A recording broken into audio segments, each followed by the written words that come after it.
हर हर महादेव मेरे साथियों। मैं पंडित प्रभात एस्ट्रो डिवोशनल यूट्यूब के माध्यम से आपका स्वागत करता हूं। आज मैं आपको बताऊंगा कि कुंडली में भाव का ज्ञान कैसे करें। कुंडली में पता कैसे करें कि हमारा प्रथम भाव क्या फल देता है, द्वितीय भाव क्या फल देता है, तृतीय भाव क्या फल देता है, चतुर्थ भाव क्या फल देता है, पंचम भाव क्या फल देता है, षष्ठम भाव क्या फल देता है, सप्तम भाव क्या फल देता है, अष्टम भाव क्या फल देता है, नवम भाव क्या फल देता है, दसम भाव क्या फल देता है, 11वें भाव क्या फल देता है, द्वादश भाव क्या फल देता है।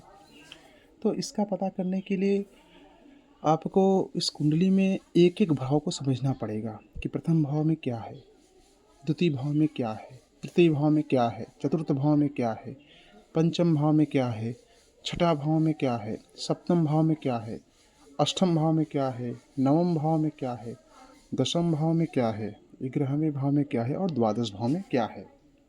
इसको पता करने के लिए आपको सबसे पहले एक एक भाव को अगर आप जानेंगे तो कुंडली के हर एक भाव का आपको ज्ञान हो जाएगा, उसको याद भी कर सकेंगे। तो आज हम आपसे बात करेंगे प्रथम भाव के बारे में। ओनली प्रथम भाव के बारे में ही आपको हम बताएंगे। जो ज़रूरी है वही हम बताएंगे, बाकी आप और विस्तृत रूप से जानकारी के लिए आप बुक ले करके कुंडली का समझ सकते हैं वहाँ से जा कर के। तो करना क्या पड़ेगा आपको कि प्रथम भाव के बारे में आप जान लीजिए। जानने से पहले अगर आप मेरे चैनल पे नए हो या पहली बार आए हो तो मेरे चैनल को सब्सक्राइब कर लीजिए, यूट्यूब चैनल को, और बेल आइकन को दबा लीजिए। और इंस्टाग्राम चैनल पर पंडित प्रभात 517 या पंडित प्रभात 2B101, इस पर अगर आप इंस्टाग्राम पे आईडी सर्च करते हो तो आप डायरेक्ट हमसे बात कर सकते हो, अपनी कुंडली के बारे में जान सकते हो। और अगर आप कुंडली पहली बार अगर बनवाने के लिए अगर आपको बनवाना है तो सबसे कम समय में और अच्छे से अच्छा कुंडली आपको बन के मिल जाएगा। जो मैं कुंडली बनाता हूँ हाथ के द्वारा बनाता हूँ। कुंडली जो सॉफ्टवेयर द्वारा बनती है वो सही भी होती है और कहीं कहीं गलत होता है, दोनों चीज़ होता है, मैंने कई बार इसको देखा है। तो आज मैं आपको प्रथम भाव के बारे में बताता हूँ। अगर व्यक्ति के प्रथम भाव को हम लग्न भाव भी बोलते हैं, तो जो प्रथम भाव है हमारा ये, आज हम इसका वर्णन करेंगे, इसके बारे में आपको बताएंगे। तो प्रथम भाव क्या कहता है व्यक्ति के जीवन का, कि व्यक्तित्व के बारे में पता चलता प्रथम भाव से।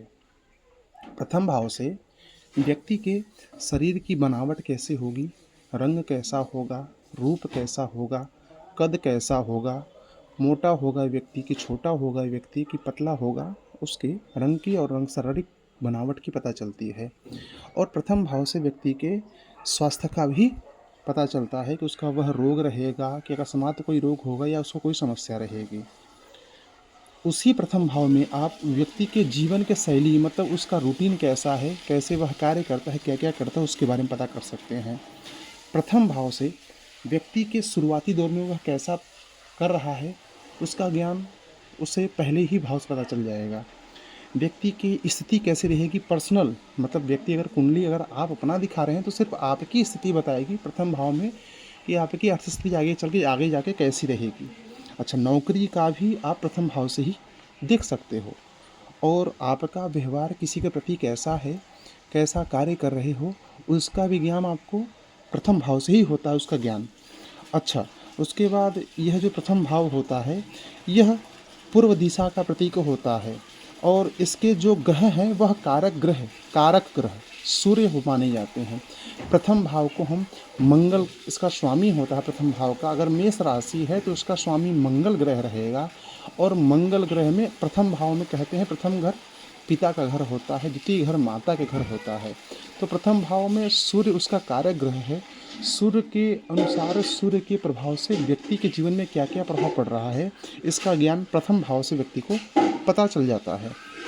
अगर आप मेरे चैनल पे नए हो तो मेरे चैनल को सब्सक्राइब एंड बेल आइकन दबा लीजिए। और आज मैंने आपको सिर्फ यही बताया है कि प्रथम भाव का ज्ञान में क्या क्या समझना चाहिए। प्रथम भाव में व्यक्ति के व्यक्तित्व की, शारीरिक बनावट की, स्वास्थ्य की, जीवन शैली की, जीवन की शुरुआत की, आर्थिक स्थिति की, शारीरिक कष्ट का, और नौकरी की, व्यक्ति के व्यवहार का, यह किस दिशा का प्रतीक है, इसके कारक ग्रह कौन से हैं, इसका ज्ञान होता है। तो प्रथम भाव के ये सबसे महत्वपूर्ण थी जो आपको मैंने आज बताई है। इसी के साथ मैं अपनी बात को विराम देता हूँ। कल आपको मैं इसी कुंडली के द्वितीय भाव के बारे में विस्तृत रूप से जानकारी दूंगा। हर हर महादेव। धन्यवाद।